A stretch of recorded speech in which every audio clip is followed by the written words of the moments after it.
Okay, so just moving ahead here, and we're jumping ahead a little bit. Um, very little was known about what these men were embarking upon when they enlisted in the military here and volunteered for service. They couldn't have anticipated that this war was going to go in the direction that it was going to go and be a war that was as gruesome and as grisly as it was.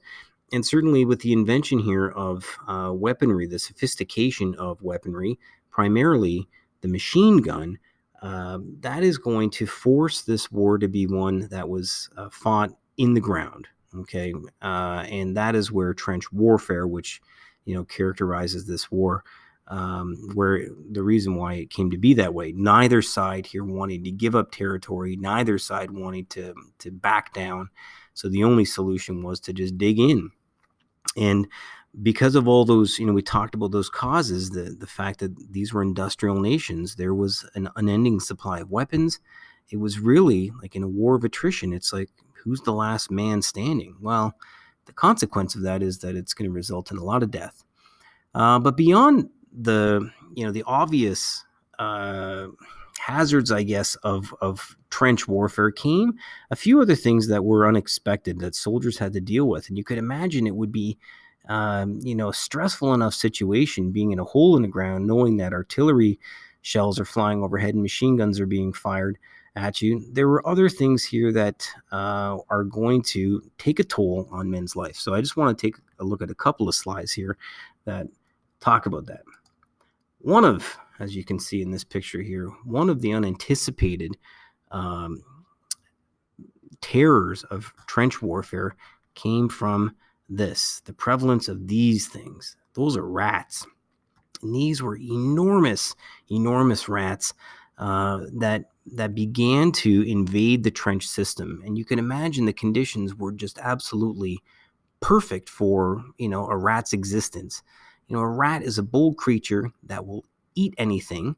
They're not scared of sound. They're not scared of people. They're very bold, and they're able to proliferate exponentially. All right, so they can reproduce in great numbers here, especially with an unending food supply.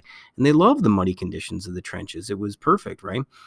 So this in itself here, knowing that these men essentially lived in the trenches when they were fighting, they had to sleep there, they had to eat there. You had to live with the presence of rats everywhere. And in men's journals, in their diary entries, there are so many entries that talk about rats, right? The problems that were associated with that. And of course, rats are vermin, right? They carry disease. So men being bit by rats, it did create real health concerns. Symptom or syndrome sort of known as trench fever because of being bitten by rats. All right, rather ghastly stuff. One of the other things that we might overlook is the trenches were dug in the ground. Now, being in Northern Europe, it rained quite a bit, and water always finds its way to the lowest point. And as a result of that, the trenches began to fill up with water. And at certain times of the years, it was way worse. In the spring and the fall, when it rained every day, the trenches became bathtubs. But the men couldn't leave them, they had to live in those trenches. So, as a result of that, we'll see that early on in the war, this condition began to emerge that was problematic. Trench foot. Right? Take a look at these toes here. I mean, these feet are obviously mangled here, but bacterial infections, quite serious infections, resulted from men being unable to dry their feet, and this had serious health complications and ramifications. Men ended up having to have their feet or toes amputated if they caught a case of this severely enough, or in some cases, the infection killed them. So you had to deal with this hazard as well. Now, in addition to this, maybe one of the more obvious concerns came from this. And this was, of course, the result of shrapnel, all right, the disfiguring wounds that came from artillery fire. And scenes like this, men with these ghastly injuries were not uncommon at this time.